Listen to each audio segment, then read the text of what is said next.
So we're going on to the last section, 15.5, the 30-Year War between 1618 to 1648. And we're going to talk about the temporary truce, Bohemia. What does Bohemia have to do with this? We'll find out the foreign intervention and the Peace of Westphalia. So let's begin. Here's some of these pictures of the 30-Year War. The 30-Year War was considered one of the most nonsensical wars, chaotic wars that probably shouldn't have happened. And it's considered religious, but it went from religious to political.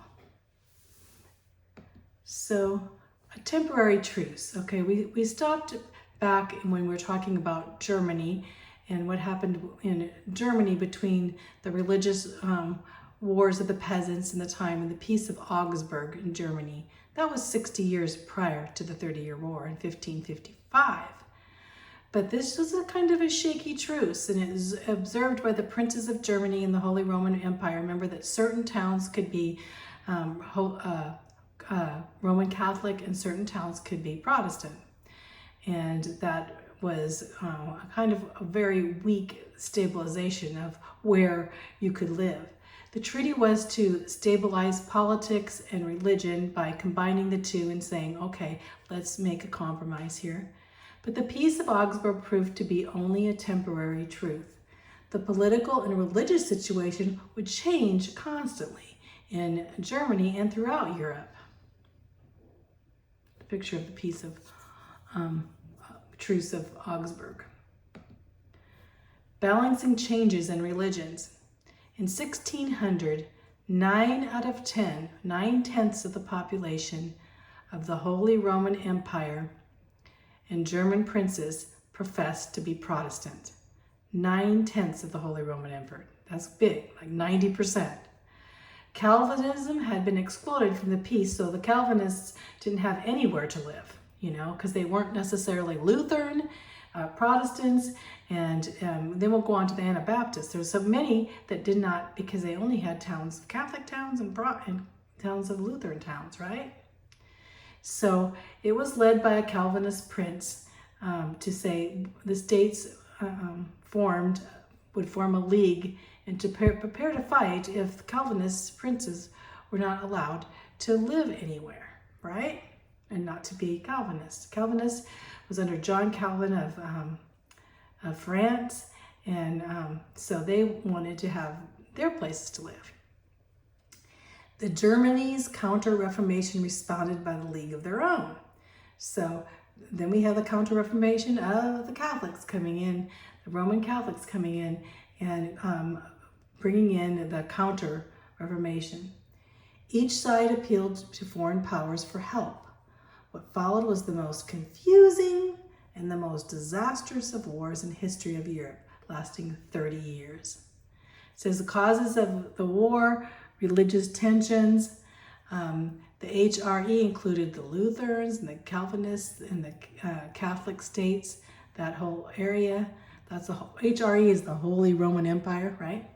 And the government was mostly controlled by Catholics, but the people were mostly Protestants. 90% of the people were Protestants. And the neighboring countries wanted more influence in Germany, so all these other countries came to get involved in this 30-year war in the Holy Roman Empire. The 30-Year War was between 1618 to 1648. We already said that, but mainly a civil war in Germany and the Holy Roman Empire over the religious and political issues. But many countries became involved, including Spain, France, Habsburg's monarchy, which is in Austria, Denmark. We have Denmark up here in this area, Sweden and Netherlands, the Dutch down here. So we have this whole area, and of course England too, all getting involved in this 30-year war. The phases of the war, there were certain phases. First phase was because of all places, Bohemia. That's Czechoslovakia and Germany. Germany was at the Holy Roman Empire at that time. Bohemia, the war began there. This is where the 30-Year War began, Bohemia. in 1618, after 100 years after the Reformation. I don't know if you recall, but Bohemia had its own Reformation after John Huss was martyred more than a century before the Reformation. He was martyred, and the 1500s, most of the Bohemians were members of the Hussite, following John Huss churches. And the Hussites successfully defended themselves against popes, emperors, and kings who wanted to put them under Roman Catholic control. So basically in Bohemia, they were Hussites, which were Christians. John Huss was a dynamic preacher. And because the Roman church came in and had him put to death as a martyr, the people of the Bohemians were considered Protestants or Hussites, or basically born-again Christians, most of them. Evangelicals, I should say. Here we have a picture here. Bohemia. The new hostilities under the Roman Archbishop there. In 1618, the Roman Archbishop, that's Roman Catholicism, ordered an end to the Protestant churches, all the services in Bohemia of all places. Bohemia had been basically, had their Hussite religion, which was basically Christian religion, that were far before even the Reformation. So here we have, they ordered them to be Catholic. No one had been Catholic there for a century. Bohemia revolted and deposed the Bohemian king as this Bohemian king, Ferdinand II, and he was a member of those Habsburgs. Remember that, another wealthy family. We have the Medici family, now we have the Habsburg family, this royal family, and he was an ardent Romanist of the Roman Pope, Roman Catholic Ferdinand. And so now, but in 1618, Ferdinand II became the Holy Roman Emperor of the whole area, controlling Bohemia with force. And he determined to return Bohemia to be Roman Catholics, although all of them, practically every Bohemian was basically a Hussite, was basically a follower of John Huss, very much reformed from the Catholic Church. In 1621, he paid mercenaries, as mercenaries are paid paid warriors to come from Spain to wipe out the political and religious freedom of Bohemia. So he said, now the Bohemians, they are going to have to all change their religion, or else we are going to have them killed by hiring some hired killers. So you can imagine, what happens with a lot of the Protestants thinking, how dare they try to take over Bohemia? So the foreign intervention happened. Conflict spread to other parts of the Holy Roman Empire as Protestant princes realized there was a danger now that basically they were going to be attacked next, and their faith and their religious freedom taken away. So the German Protestants asked Christian IV, he was the Lutheran king of Denmark, for assistance. In 1625, the king of Denmark, with support of England and the Netherlands, Christian invaded Germany as a champion of Lutheran Protestants against the powers coming in to be able to, is taking them over and taking over the Protestants so it was a religious war between the Protestants and the Catholics. But the Danes suffered a crushing defeat at the hands of Ferdinand's best generals. Remember Ferdinand? He wanted to make everyone Catholic, Roman Catholic. And his generals were hired and they were strong. General Tilly and Albrecht Wallenstein, they were mercenaries. They were hired killers. And they forced the Danes out of the war in 1629. So the Danes had to go back home, even though they had stood up to fight for this whole Bohemian and German cause now against being taken over. Now the Danish are gone, Sweden comes to the rescue. It seemed the Protestants in Germany were on a verge of collapse and Romanism, the Roman Catholicism, would take over. Everything seemed sad. Then Gustavus Adolphus of Sweden, a great Lutheran warrior king, landed in Germany with a well-trained army. Here comes Sweden. Gustavus turned the tide of the war. He defeated General Tilly, the hired killer's army from Spain, and he defeated him. And then the Swedes defeated Wallenstein, and Wallenstein's mercenaries. Remember, they were hired killers at the Battle of Lutzen in 1632. But Gustavus was killed. As soon as Gustavus was killed, what happened? The Swedish felt like they were without hope without their great leader. So in 1634, the Swedish army was badly defeated and the conflict became political rather than religious. Why do I say this? Now it didn't matter if you were Catholic or if you're Protestant or if you were Hussite or if you were Calvinist or if you were whatever. Now it would be the battle between politics and very wealthy religious families. Let's see what happens. Well, first of all, here's the 30-year war stages. First, we have Bohemia being attacked by Ferdinand, basically hiring mercenaries to come in to Bohemia and Germany and change them all back into the Holy Roman Empire of Catholicism.